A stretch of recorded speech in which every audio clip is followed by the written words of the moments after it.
দুনিয়া, আমি সবসময় বলি দুনিয়া স্বার্থপর, কেউরে মনে রাখে শুধু শুধু শুধু শুধু শুধু শুধু এই বাবা শুধু শুধু মুরব্বী চাচা 60 বছর যেই মেহনত করে মাথার ঘাম পায়ে ফেলে সত্য মিথ্যা হালাল হারাম সুদ ঘুষ চুরি দুর্নীতি মিথ্যা ধোঁকা অবৈধ উপার্জন কিস্তি ওজনে কম দিয়া ঠকাইয়া প্রতারণা করে 2 হাতে কারাকারি করে কামড়া কামড়ি করে যেই দুনিয়া সাজাইলেন, আল্লাহর কসম এই দুনিয়া আপনাকে ভুলে যাবে, এই স্ত্রী সন্তান আপনাকে ভুলে যাবে। এরা মনে রাখবে না, এরা মনে রাখবে এই খাট পালং সোফা ফার্নিচার পরবর্তী 20 বছরের ব্যবধানে আপনার চিহ্ন থাকবে।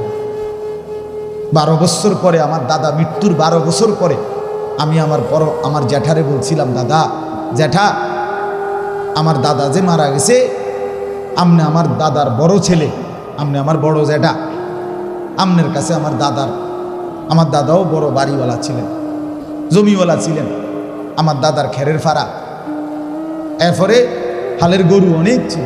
আগের দিনে পয়সাওয়ালা চিনতো এই 2 জিনিস দিয়ে, হ্যাঁ গৃহস্থ খেরের ফাড়া কয়তো, আর হলো কি হালের গরু।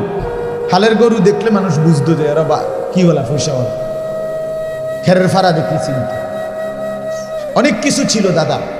তা আমি বললাম, জ্যাঠা 12 বছর পরে এখন জ্যাঠা আমার দাদার রেখে যাওয়া স্মৃতিচিহ্ন হিসাবে আপনার কাছে আছে এমন কিছু আমার একটু দেখান। একটা নুনের বাড়ি, একটা চায়ের কাপ, একটা কাচের প্লেট, একটা কিছু যে কোনো একটা কিছু আছে কিনা। কসম আল্লাহর, জ্যাঠা কাঁদা দিছে, চোখের পানি ফেলে বলছে, না ভাতিজা তোরে দেখাইবার মতো আমার কাছে কিছুই নেই। এর নাম দুনিয়া, এর নাম কি দুনিয়া। তাহলে আমার দাদা কি মাটির দুইয়েনি ভাত খাইছে? আমার দাদা ফ্লেটে ভাত খাইছে না? কথা বলেন না কেন? আমার দাদা কি নুন মাটির নিয়ে রাখছে? তো সেই নুনের বাটি সেই প্লেট কোথায়? দুনিয়া মনে রাখে না,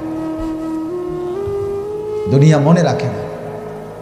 শুধু শুধু অনর্থক সুদের টাকা দিয়ে ছেলেটাকে বিদেশ পাঠাইলেন, অনেক বড় ক্ষতি করলেন নিজেরও ওরও। এমনি ভালো কামাই করতে পারত, আপনি তারে হারামের টাকা দিয়ে তারে বরবাদ করে দিলেন, নিজেও বরবাদ হলেন। কিস্তির টাকা দিয়া খাট পালং ফার্নিচার বানাইলেন, অনেক বড় ক্ষতি করে ফেললেন পরিবারের। এটি ছাড়াও তারা ধীরে ধীরে হয়তো একটু সময় লাগত, হয়েই যাইত, আপনি অনেক বড় ক্ষতি করে দিলেন।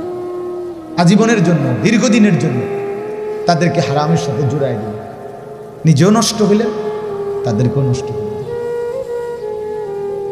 ক্ষতি করে ফেললেন, অনেক বড় ক্ষতি করে। আমার আব্বা 2015 সালে ইন্তেকাল করছে, ফ্যামিলিতে তেমন কিছু রেখে যায় না, কিন্তু পরবর্তী 9 বছরের ব্যবধানে আমরা 5 ভাই এই সংসারের যা দরকার আলাদা আলাদা ঘর করছি, আলাদা আলাদা খাট পালং ফার্নিচার সবই হয়েছে, এমন অসুবিধা হয়নি। কিন্তু বাবা 5 ছেলেকেই আলেম বানায় গেছে। বিনিময়ে এখন কি লাভ হয়েছে? এখন 5 জনই কোনো না কোনো মসজিদে জুমা পড়ায়, মাদ্রাসায় পড়ায়, কিছু 2-4 শব্দ আল্লাহর কথা বলে। তো যাই বলে, যাই নেক কাজ করে, খোদার কসম আমার আব্বার কবরেও সওয়াব যায়, আমার আমল নামাতেও যাবে। বাপও গেইনার, বাপেরও লাভ, আমারও লাভ, দুজনেরই কি হয়ে গেল? লাভ হয়ে গেল, দুজনেরই লাভ হয়ে গেল। আর দুনিয়া আমার বাপ ছাড়াও আমি কিনছি, আমারও সোফা খাট, বক্স খাট, ফ্রিজ, 2টা ফ্রিজ আছে আমার, আশ্চর্য কিছু। এটি লেগে এত মিশা কথা কম লাগে না। সোফা এক সেট বানাইতে আমার এই 60-70 হাজার টাকা লাগে, এটার লেগে এত বাটফারি করণ লাগে, এত সিটারি করণ লাগে না বেড়া, এত মিথ্যা কথা বলতে হয়। 3টা খাট বানানোর লেগে এত মিথ্যা কথা বলতে হয়, টাইলস লাগানোর জন্য এত মিথ্যা কথা বলতে হয়, এত চিটারি লাগে না মিয়া। আমরা ভুল করছি, আমরা হায়াত, আমরা আমাদের জিন্দিগি, আমাদের সময় ইচ্ছা করে অনর্থক না বুঝে অবহেলা শেষ করে দিলাম। আজকে আপনাদের কাছে আমি কোরআনুল কারীমের 2 নম্বর পারা 2 নম্বর সূরা, দ্বিতীয় পারার দ্বিতীয় সূরা, সূরায়ে বাকারা। এই সূরার 185 নম্বর আয়াতের অংশ বিশেষ তেলাওয়াত করছি, একটু অংশ।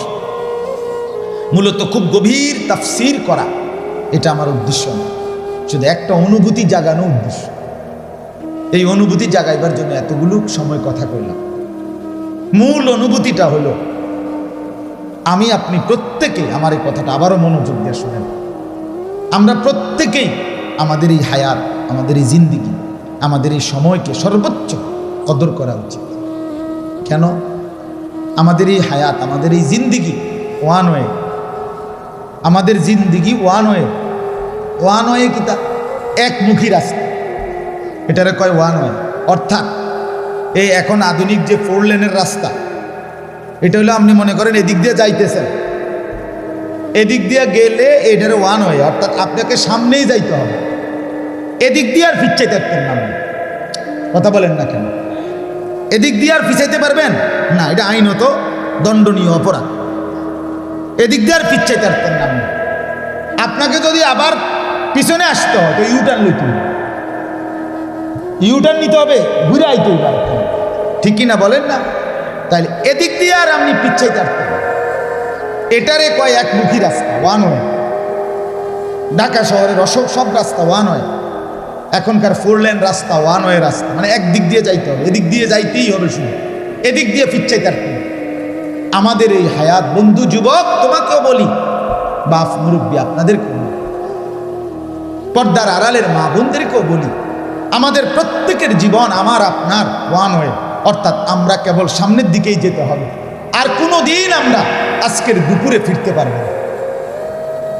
কথা বলেন না? পিছনের দিকে, পিছনের দিকে বলেন, একজন মানুষ বলেন আজকের দুপুর, যেটা এই কিছুক্ষণ আগে গেল আমাদের থেকে, সেই দুপুরে পিছন দিকে আর কেউ ফেরত যাইতে পারবেন? তো গত সপ্তাহে কেউ ফেরত যাইতে পারবেন না। এটা একমুখী, শুধু সামনে, আগে বাড়া। জিন্দিগি শুধুই সামনের দিকে। যুবক, তুমি হয়তো বৃদ্ধ হবা, নয়তো কবরে যাবে।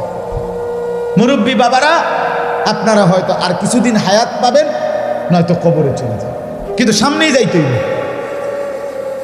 ফিচ্ছানের সুযোগ আর